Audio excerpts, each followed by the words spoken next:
right, guys. Well, we're going to dive into another episode about marriage today. Last week, we talked with Robyn and Steve about their testimony, and we saw all kinds of powerful things that God has done through their lives. And today, we're going to answer some Q&A questions that we got many months ago. So this has been a long time coming. Thank you for your patience. You know, we never gave you any promises of when we were going to answer these. But today's the day. So we're excited to dive in. I want to preface this by saying that none of us is going to be standing here pretending that we have it all figured out. Gary and I have definitely been through a lot of things in our marriage. And by the grace of God, we are still married 16 years later after honestly going through a lot of hell, to be quite frank. But it's amazing to see what God has done and is continuing to do in our marriage. And I'm really excited to share more of our testimony to come. But I think today we're going to dive into some questions here. Gary left us on a cliffhanger on the last episode. Do you want to share that question again? Yeah. So the question I'd asked, and it's been one that I think most marriages struggle with in some way, shape, or form throughout your journey, which is really the idea of both partners needing to come 100% to the relationship for it to work. And the question then that follows is, what do you do if both partners aren't coming 100%? So how do you handle it when one person is coming 100% to the relationship and the other person isn't? And specifically the question that came in was around the idea that women have emotional needs that the man needs to meet, and the man has sexual needs that the woman needs to meet. And how do you handle it when your partner isn't meeting your needs? How do you meet their needs? How long do you meet their needs? All of those kinds of things. So that's the lead-off question is, how do you handle it when your partner isn't showing up in the marriage the way that you would like them to? Mm-hmm. You know, it's interesting. I think I would have answered this question differently a week ago even.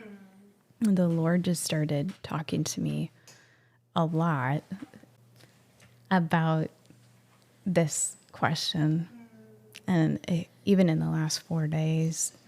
And it really brought me to my knees, quite literally, in church on Sunday. I'm just realizing that our grasp, and mine in particular, but I think most people, our grasp of love falls so far short of what God calls us to. Yeah. And when I think we run into marriage too quickly and don't realize the gravity of what we are signing up for. We are not signing up for marriage for what we're going to get from someone else. We are actually signing something to say, I'm giving myself to you. And it's irregardless of what you are going to do for me. I am vowing to love you, which means self-sacrificial love. And I don't expect anything in return.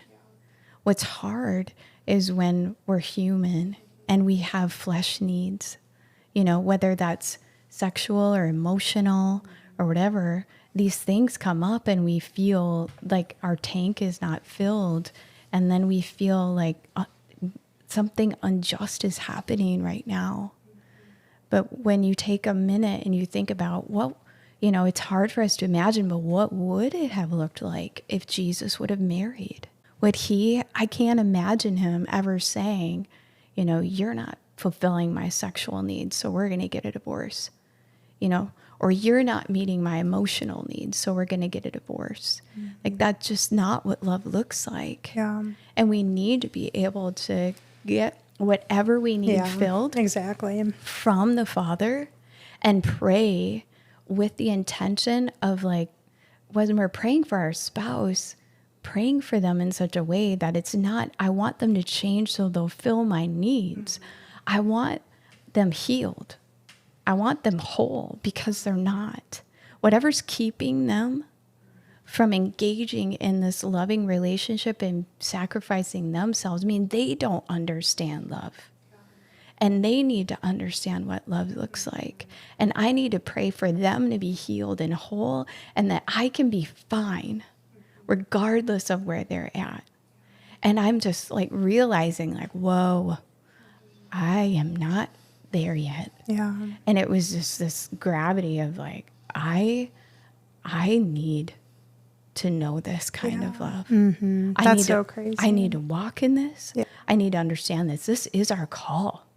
This is the one commandment that we needed to get right. And it just hit me that like, whoa, I'm falling short of this. And anything that God's calling me into, whether it's an amazing marriage, being a mother, or getting up on stage and leading a conference, I feel unworthy to do any of that unless I get this right. And the only way is if God comes in and does something in me. This is nothing I can do on my own. I can't accomplish that kind of love. And so I'm just like at church on Sunday, just bawling, like, Jesus, I need you. Yeah. I can't do that. I'm incapable, but I need you in my life so that I can be totally transformed into your likeness. How can I be your likeness without your supernatural power coming in me and making me that? And so I'm just like weeping and crying out, praying in the Spirit and groaning things that I don't know how to even pray. Yeah. I need that. Mm-hmm. Yeah, we all do. And if we were in that place, there'd be no divorce. Right. Yeah. Mm-hmm. And if you are in that place, even when your spouse isn't there yet, you can endure. Yeah. And that's what we're called to do. Mm-hmm. That's the reality of where we need to go. Yeah. You know, and Jesus talked about it in Scripture. I went through all the divorce scriptures this morning.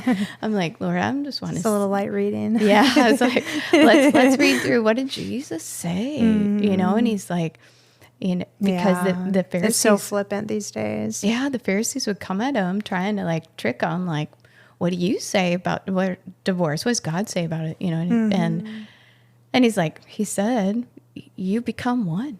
End of story. And they're like, well, but Moses said this. And he's like, only because you're so hard-hearted. God had to let a new law in to let you out of it, you know? And it's like, wow, okay. All right. Yeah, that was the theme on Sunday. I feel like there was someone that expressed to me that they just were not feeling the love of God. And when the music came on, it was all about the love of God. You know, all the songs was just like a theme of his love. And I feel like there is a huge lack of really truly knowing that in the Christian society. I think it can be such a flippant phrase of like, Jesus loves you, God loves you, but people don't really understand the gravity of that statement or haven't had that experience of feeling that love, because it is something to experience, you know, but then it's something like maybe you have experienced it. Like even Gary and I, we were talking today on the way here, and there were some of those hardest moments in marriage I can look back on, and I can see how God walked me through certain situations that should have been my worst day, but it was actually some of my best days because God was there for me in those moments in ways that I never would have imagined. Like when I went through lack of trust and things like that, God showed me that he was trustworthy. He also showed me that if I just submitted to him in those moments, that he was going to get me through. And he did amazingly, you know? And so I remember crying a lot and going through lots of pain, but God showing me like his love for me in that moment and how he was going to love me through that situation, how he was teaching me to love him in those hard moments too. And he was also showing me the areas that I struggled. And so I wasn't pointing all of my pain on him, because I was realizing like, oh, I've missed it. You know, I haven't been perfect in this either. And so I felt like God was just so gentle, but so loving in those areas. But sometimes we can forget those big moments where we feel so taken care of by the Lord because we're going through the day-to-day motions, and then you're just getting busy and you're not like taking the time to be loved on by God. And I feel like God's talked to me a long time about being loved by him. And that's what my secret place time is like. But it's different to actually become loved. And that's what I feel like he's like calling me to now. you've received my love, but are you becoming me? I'm supposed to be his walking image in this earth. And God is love. So I need to become it. I need to be totally transformed on the inside so that only love comes out. It doesn't matter what comes at me. And when you're in that place and you're not shaken by, whatever, my husband ignoring me for a week or no sex for a month or whatever, you know what I mean? And I don't mean to belittle challenges that people have had for a decade or more in their marriage. I mean, that is hard stuff. Yeah. And so it's a hard question because it's real. And it's a desert season, but what he's been showing me is that love is the answer, and you actually have to become it. Right. I'd heard Dan Moeller speak in person in Wausau a few weeks ago and listened to one of his sermons this past weekend. And he addresses in there just a really concise answer, which is, if you're coming to me as a pastor for counseling in this area, my experience has been that I'm in a room with a couple and each of them have their eyes on themselves and each of them have their laundry list of complaints. And he said, within 5 minutes, my question for them almost every time is, are you two both saved? Because you don't sound like you're saved. You sound like you're not saved. Your eyes are on yourself. And you've not surrendered. You've not sought Jesus in a way to fill you up so that what is coming out of you is him to each other. Yeah. And if you don't have that right, we don't really have much to talk about. He's like, it's going to be a pretty short conversation unless you want to engage in some change. Yeah. Yes, what I'm hearing from all of you is the perspective really is what needs to shift. So if the question is, how can my partner meet my needs, or how am I supposed to continue meeting their needs when they're not meeting mine? Your perspective needs to change to be, instead of how are my needs going to be met, to how am I going to be an example of God's love to them in that moment. Because from personal experience, I can tell you, if you try to white knuckle it and be the sacrificial lamb every single time, I don't care how strong a person you are, you will hit the end of your rope where your mindset shifts from I'm going to meet my partner's needs to I'm going to take care of my needs. And that's when dangerous things can happen in a relationship, because now you're no longer even trying. You're starting to focus on yourself. So if your mindset isn't, I'm going to be the best witness I can to this person of God's love, because if you think about it, who else has that opportunity to be God's love to your partner other than you? Like, nobody else. Right. And in our human shortcomings, it becomes really easy to shift on to me, myself, and I, right? And I think what Jesus calls us to is to be love and be his love in the earth. Me, myself, and I shouldn't even enter the tops of the list or even be on it, right? And so that's like the warning sign. It's A, there's perspective, and B, if I see that warning sign, I've now got to realize that I've now put myself at the top of the list and not living with Jesus at the top of my mouth and the top of my heart and the top of my mind and my actions and how I show up. And then it kind of goes right back to exactly what you said. Are you even a Christian? Because that's something that God's been talking to me a lot about lately, is like being a Christian is Christ's follower, dying to ourselves, picking up our cross and following him. Because like, who is God in your life? Are you God? Or is he God? Like, how are you acting? You can say all day, Jesus, I surrender all. You walk out of church, and then all of a sudden you're yelling at your kids or your family or whatever. It's like, are you surrendering your mouth? Because you just were singing, I surrender all in a church service. And then you get home and you're like, I surrender mostly all. And so it's just like really that whole point of like bringing God into everything, every aspect of our lives. And marriage is like our biggest relationship, I would hope. For most people, if you are married, that is the relationship that you are hopefully putting the most time and effort into. If it's not, there's a problem there, because I think that's so vital to be pouring into that relationship. A lot of people get that wrong, and people are probably going to be ticked off at this, but a lot of people, especially with young children, can put them above the marriage. And I hear that. I hear people saying, oh, I'm not going to go on vacation. I can't even go out for anniversary dinner because we don't have anyone to watch the kids, or, whatnot. And that just breaks my heart. There are things that we need to be doing. There are sacrifices that sometimes you might need to pay $20 for a babysitter or whatever to make that night out happen. It might not be an easy answer. Maybe you don't have parents nearby, but there are ways, but you need to kind of seek that out. But it's so vital to put that time in. I know all of us put emphasis on taking vacations regularly alone without the kids, taking that time to connect. It is very important. I know that's not the question, but it is one that's very important to marriage. Mm-hmm. Yeah, I think your point is there are ways, like find another family with children and trade childcare for evenings. So just find a way. Yeah. It doesn't have to be monetary even. I get it. It's real. And I also want to just call out that people that are in the place of struggle, and any one of us can be in that place of struggle any moment, right? Yeah. So the reality is anybody listening who's in that point of struggle needs to not take condemnation from what we've said so far, because it isn't like some flippant thing. This is like a big deal. And, our normal human reaction to anything from the time we're born is to preserve self. And self-preservation has a place. There's a place in that in human existence, right? There's times you have to endure to preserve your own life, and we have that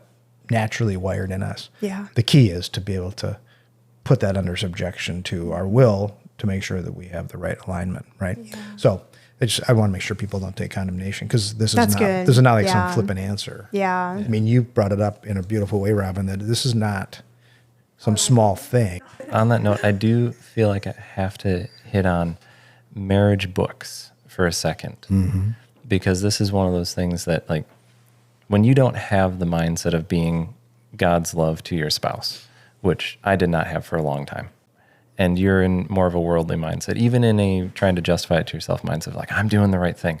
Marriage books frustrated me to no end, candidly, because as a man, the first chapter is always, as a man, here's what you have to do.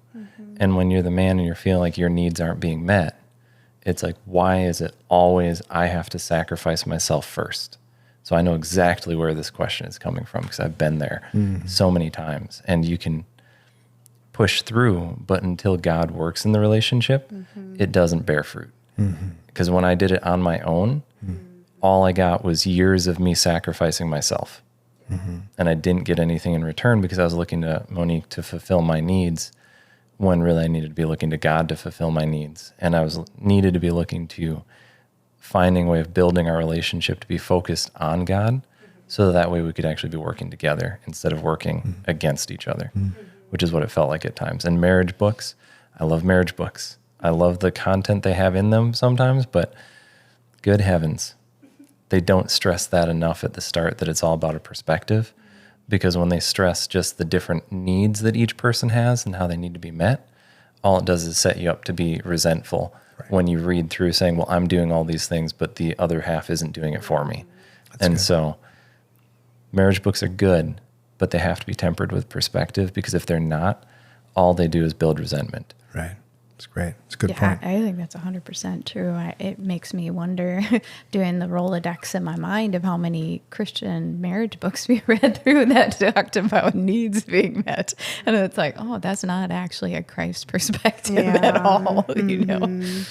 So I think that's a good one to bring up. The other thing that I thought about that I wanted to make sure we talked about, I feel like we can't have that question come up and not talk about abuse. Yep, for sure. Yes. Because some people are in very abusive relationships, and whether that's extremely emotionally abusive or physically abusive or sexually abusive relationships. And I feel like a Christian relationship is a prime one where people would stay in it, because they know the Word of God, and it can be almost used against them. Yeah. You bet. That you have to stay in this because it's a sin to get a divorce. But I don't believe that God would want you to stay in a relationship if it's abusive. And this is where I think you need to have a pastor that you can meet with, that you can talk to, and that knows you, so that you can walk through, am I truly in an abusive relationship that is beyond recovery? Do I need to flee and be safe? And how can we do this in a way that keeps me and children, if necessary, safe? Yeah. Or is it reconcilable? You know, I think of even Steve, you know, you share the story of your dad who was, you know, abusive towards your sister, you know, and he had this aha moment, right? And then he stopped. It was like, I'm continuing my dad's behavior and I don't want this. So it's not to say people can't change. Sometimes it takes that like aha moment of meeting together with the pastor and being like, look, this is abuse and it needs to end.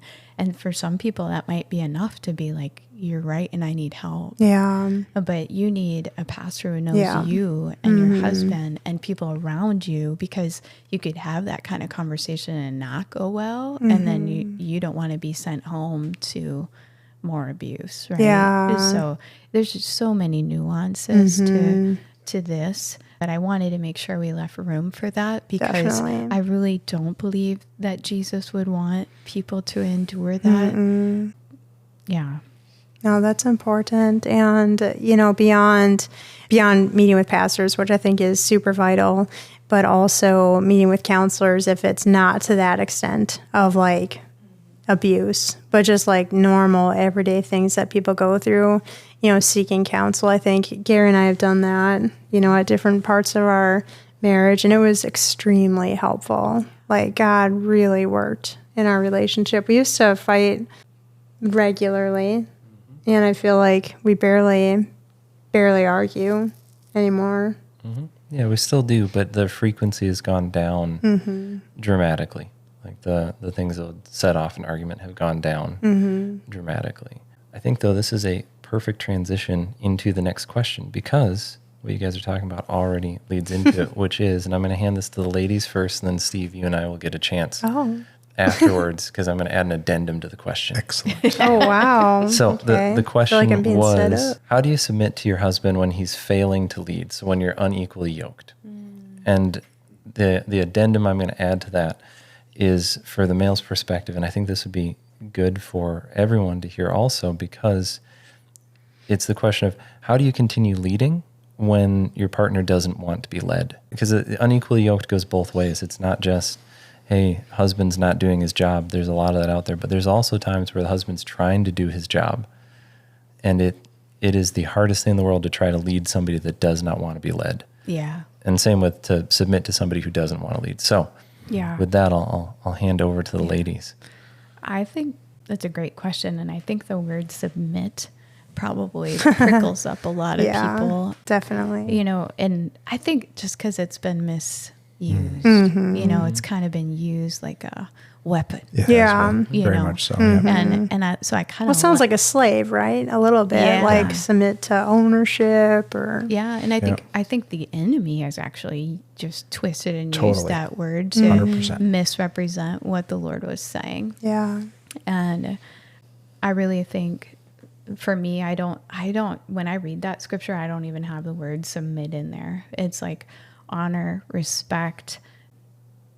You know, how do I come under the leadership of my husband? You know, in all of society, we see structure of leadership and kind of a hierarchy everywhere. It helps bring order and structure, and it helps teams be successful. And so the Lord has set that out before us in our family, because he wants us to be successful. And you can't have like two CEOs of a corporation. You just can't. You're going to have trouble, you know? It's a two-headed monster. Oh, believe Yeah. me, they've tried, and it usually doesn't end well.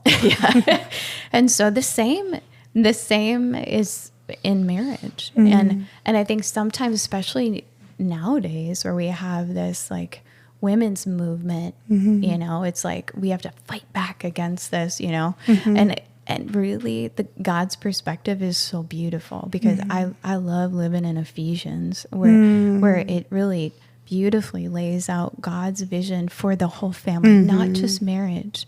But he envisioned the husband, and that's where this scripture comes up of submitting, quote unquote, to your husband. You know, the husband is meant to lead us like Christ has led the church, and in such a way that he self-sacrificially led and loved and cleansed the bride. I mean, it's so beautiful when you read it. Steve's looking it up. But you know, if you have a leader like that, if anybody's worked somewhere and you have somebody who owns the business and you're working for them, and they love on and support their staff, and they are self-sacrificially giving to them, it's like, I don't want to be anywhere else. And the same thing happens in a home. And a husband who actually truly loves and values his wife, cherishes her above his own life. That's what it talks about. I have no problem falling under the leadership guidance of a man who loves me that way. None whatsoever. And he respects my opinion and will seek it out. And we'll talk about things. And this is what it looks like, because that was one of the questions we had. Well, what does it look like to like submit to your husband? It looks like we have a decision to make, and we're challenged with it, and we've talked out, okay, what should we do? And he feels one way and I feel another. Right. And I, because of my love for the Lord and what he has laid out and said I should do, I'm going to default to Steve's decision making. Yeah, I was going to talk about that too. Because he's my husband, and I just know that's my role. And I know that God made us in this way. He's got skills to lead that I don't inherently have. And I have, but he sees things in me that he needs as well. And he knows, we were just talking about this the other night, like I have we talk about having rooms in our head of all the stuff we're keeping track of. And Steve can compartmentalize and has lots of rooms that he can tuck stuff away into. And I've kind of got everything jammed in my main room. And so I'm like, I'm looking at it all the time. It wears me out. You know, my battery doesn't last as long. But I also have a pulse on lots of different things. So then he consults with me to be like, what am I missing? What do I need to know about? And then he takes that into consideration. A lot of times we can come in agreement, a ton. We come in agreement. But there are things where, especially like financial things, I might pray and go, you know what, I feel like the Lord was telling me we need to give this gift. But I want you to pray and seek God in it. If it's supposed to happen, I believe God will talk to you about it. And sometimes he's come back, and I've felt like so much in my heart, like this is what we're supposed to do. And he said, I just didn't hear God on it. And I just had to be like, okay, God, I know you heard my yes. And I'm either I missed it or Steve's not hearing you, but we won't move forward unless we're in agreement on this one. Yeah. And there's no like room in my heart for resentment or any of that. But I'm sure Steve could say there have been times I've blown it. Well, I was going to say, being the leader and being the head of anything isn't all it's cracked up to be. Right. Just because you're the leader doesn't mean you get to do everything your way and it works out great. Sometimes, I mean, that just means you're the first head sticking up in the crowd taking tomatoes. And sometimes they're hard rocks. Sometimes they're just a small tomato. But the reality is not everything works out great. But as a leader, that's yours to own. Yeah. Right? And so, you know, I don't get to look back and blame Robyn for that. I need to be plugged into the Lord. And if something doesn't go well, I have to be comfortable taking the heat on that one. Right? And I'm not suggesting it'd be heat from her, but I would probably feel the heat more than anybody. Like, that didn't go well. That was not a good call. Or I could have made a different call. Or there was a better choice to make, etc. So a leader wants input. and has to make a decision. And if you don't have somebody making the decision, then nobody makes a decision, or you got a two-headed monster, right?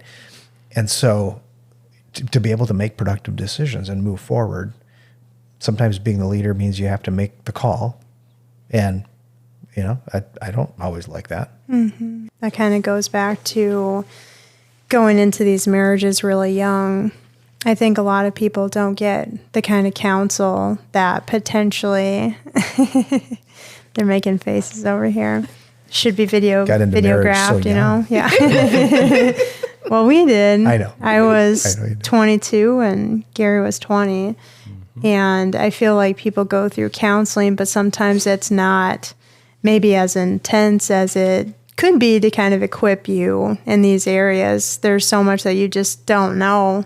And all of a sudden you're just kind of flying free. It's kind of like when you're taking a baby home from the hospital and you're like, what in the heck am I supposed to do with this thing? It's kind of the same with a marriage where it's just like you open up the hotel room door and you just pray everything goes okay. And if it doesn't, you're kind of like disappointed because your expectations are here.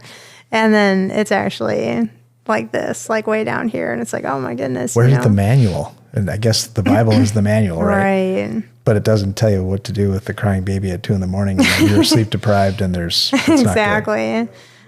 Yeah. So kind of getting back to that question of like, what do you do when your husband is supposed to be the leader, but he's not going to God? He doesn't read the Bible. He's not praying. He's not leading your family.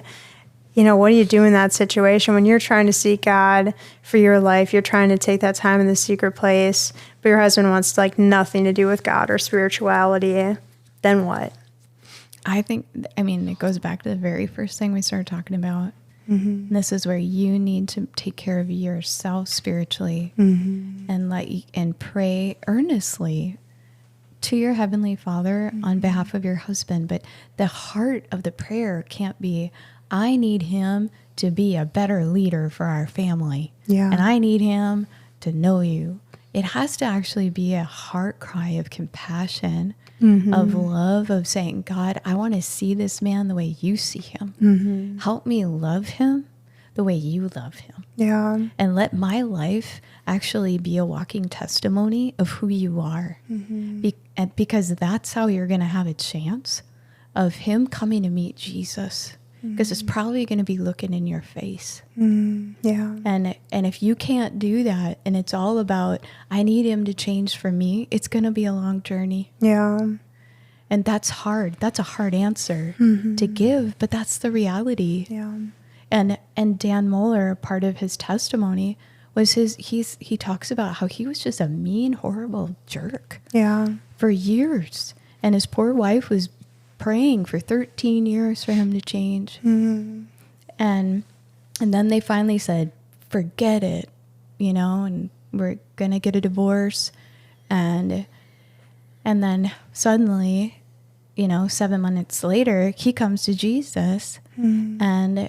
and she's like, screw that, I don't even believe you, mm-hmm. And then she encounters Jesus because she was so mad. She when they were going to get a divorce, she slammed the door, went in her room and said, I give up on you, God. Mm-hmm. I prayed 13 years for my husband earnestly every day, and you have done nothing. Mm-hmm. I'm done with you, and I'm done with him. Mm-hmm. And then her husband gets born again radically, and she's like, I don't even want anything to do. Like, she just wouldn't even believe it. And then all of a sudden, Jesus comes in, and she has an encounter with Jesus, and just wrecks her. And suddenly, he says, I couldn't do anything because all of your prayers were you wanting him to change to benefit you. Mm. It was all selfish. I can't answer prayers like that. Mm. And all of a sudden, she came running to him saying, I'm so sorry. I didn't ever say any earnest prayers for you all these years. Mm. And he was just blown away because he is realized that she is a saint. Mm. And he has been like the worst human being on earth. Mm. And she's now running to him saying, please forgive me. Mm. Like, that's what Jesus does. He just totally flips it, and all of a sudden you see your flaw. Yeah. You see how far you fall short, and how much you just want to love on that person. And he said, I in a moment saw my wife completely differently, completely differently. Wow. And that's what he does. And that's where it's like, if you're in this place where you're wrestling with this, I have to beg you to get alone with Jesus, because you'll encounter him and he'll change your perspective radically. And once that changes, things will begin to move and shift. You'll realize that the outside doesn't need to change as much as the inside does. Yeah. And then everything's going to change for you. You're going to be able to endure everything that's going on. Nothing on the outside is going to change necessarily in a moment, but everything has changed. Yeah. And then you'll see the fruit of earnest prayers. I think it is heartbreaking, though. I'm not going to, pretend that it's not, because I've seen over the past however many years, like even growing up, the amount of women spiritual leaders in their homes who were doing the whole show. They were doing the devotions. They were the ones getting the kids to church on Sunday. And I believe that that's been a direct assignment of the enemy against the spiritual men and spiritual fathers in these relationships. And I think that it's time to pray bold prayers, just like you're talking about, for your family and encompass all of that, right? But pray boldly for yourself, pray boldly for your husband, pray boldly for your kids. And if you have to be that one to bring them to church on Sunday, be that person and just submit yourself to God. Because ultimately, if your husband is not leading spiritually, you need to be looking to God first anyway. And so look to God and then bring your family in on those things. And if he's saying, I'm not going to church on Sunday, you still go. Yeah. You still take your kids. You still 100%. get there. And you still keep praying for him in a way of like love and compassion, and not necessarily changing him for your needs, but just changing him to God, because you want to see him spiritually whole and healed, like kind of like what you were talking about at the beginning. But I think it's absolutely vital that we lift up our marriages and friendships and all these people to God, because just be careful how you're talking about your husband on the way to church in front of your children. And inside your head. Yeah. Between your ears. I would ask a question. Submit your marriage to the Lord too, right? Just as like... Absolutely. Right? Okay, sorry, go ahead, Gary. Yeah. No, if you're feeling unequally yoked, I would ask the question of not just, is my partner being a good leader? Am I being a good follower? Because having gone through this, both not being a good leader and then trying to lead, there are times where you get in the mindset of what I saw Monique do. Is I saw her get into the mindset of, Gary's not leading, I need to do things. And then when I would try to lead, she wouldn't follow because she was doing her own thing. And if you have no leadership skills, like this is just normal life. Like if you have no leadership skills and you're starting and you're trying to figure out what you're supposed to do, and the person you're trying to lead doesn't want to be led, it is the most demoralizing thing. And it makes you go, why am I even trying? So if you're, and this is not to give a blank check to men, of course, but it's to say, if you're feeling like your partner's not leading, if you're not giving them opportunities to lead where you're actually following, they will never lead, because they don't have the skills to figure out how to handle somebody who doesn't want to be led. And that's the hard question that we have to ask ourselves is, you're saying you want to be led. Do you really want to be led? And I don't mean that condemning. I mean, if your perspective isn't what we were saying, right, to be Jesus's love, when you say, I want to be led, most of the time, you don't really want to be led. Because if you're actually having Jesus's heart for it, right, you're saying, okay, I'm going to use this as opportunities to show this person, even if they're not doing their job, how Jesus loves them, how in this moment he loves them, how, like Monique was saying, you keep setting the example. And then when they make that little bit of a move, even if it's not quite the move you want, you follow. Because if you don't, that little move is where they're going to stop.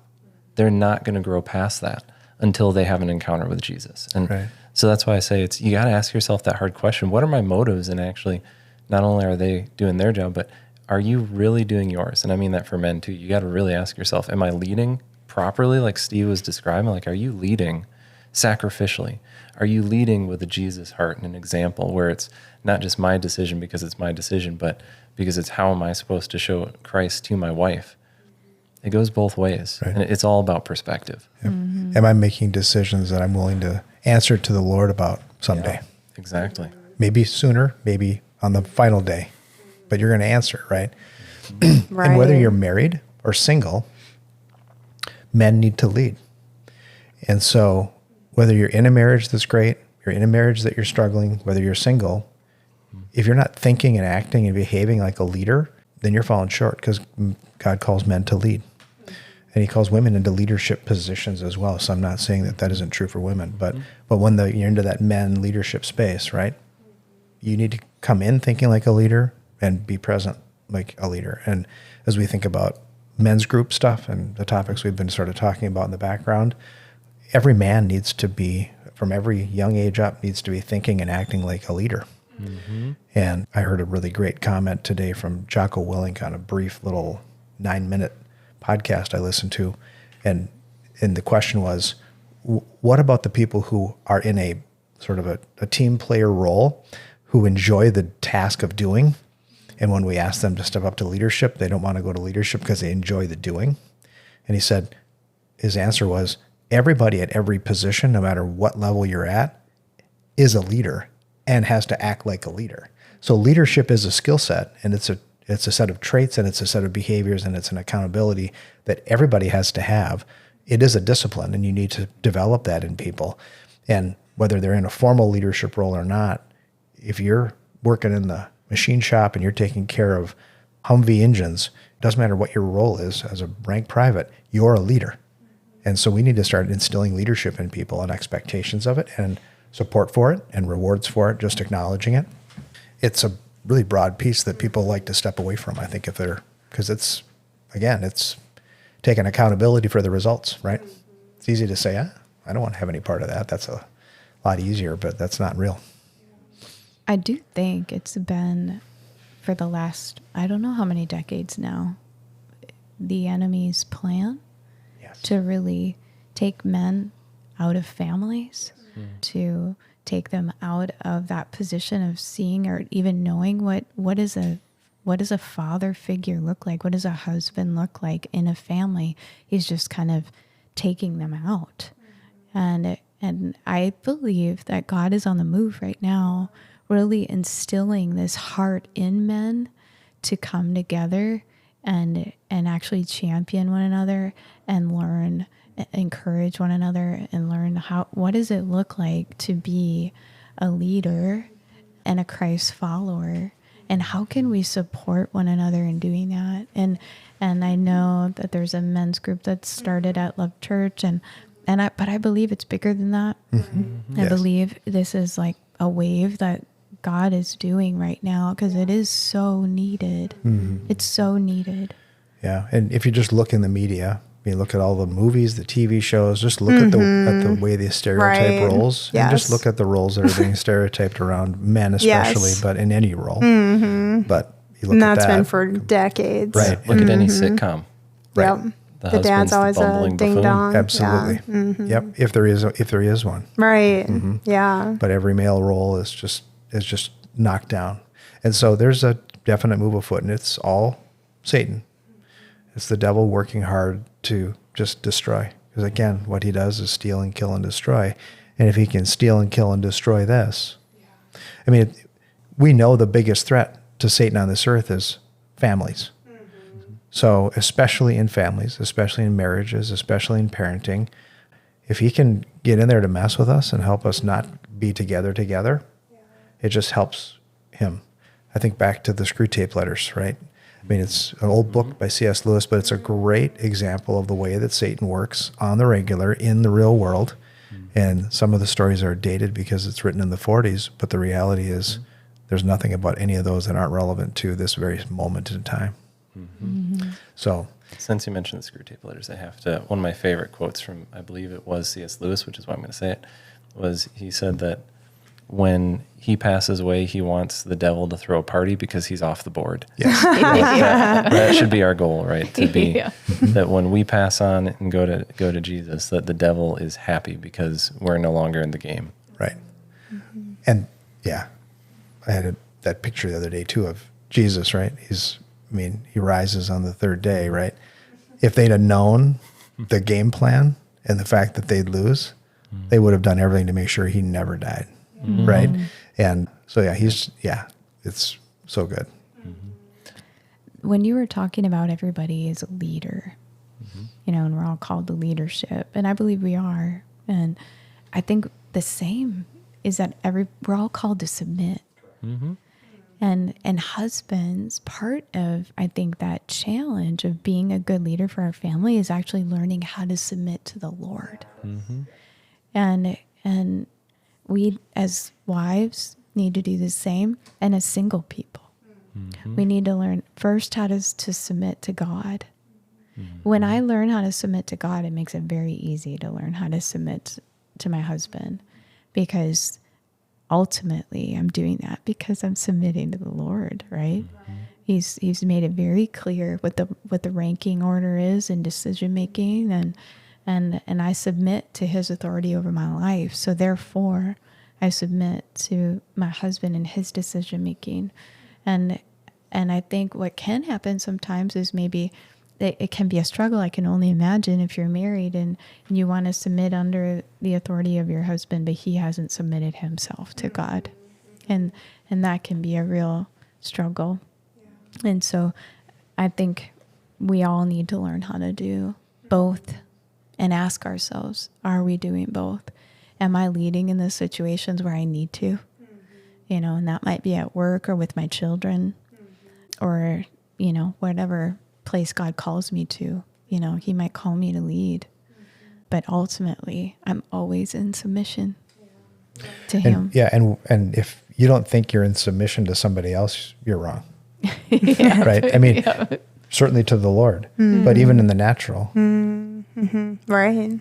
There really isn't nobody's like immune from accountability from somebody else making a call on what they did, right? Whether it's your boss or the law or whatever it Totally. might be. Yeah. Very much so. All right. Well, thanks so much for listening. We are going to wrap up this session for today, but we are going to continue next time with the rest of our juicy conversation on marriage. Hey everybody, thanks for joining us today. If you liked what you heard, make sure you share it with your friends and also subscribe so when we do release a new episode, you will be the first to know it. And please be sure to like us on Instagram and Facebook. We also have a new Facebook group where you guys can come in and dive into conversation with us, ask us questions. So we would love to see you there as well. Yeah, we look forward to seeing you there.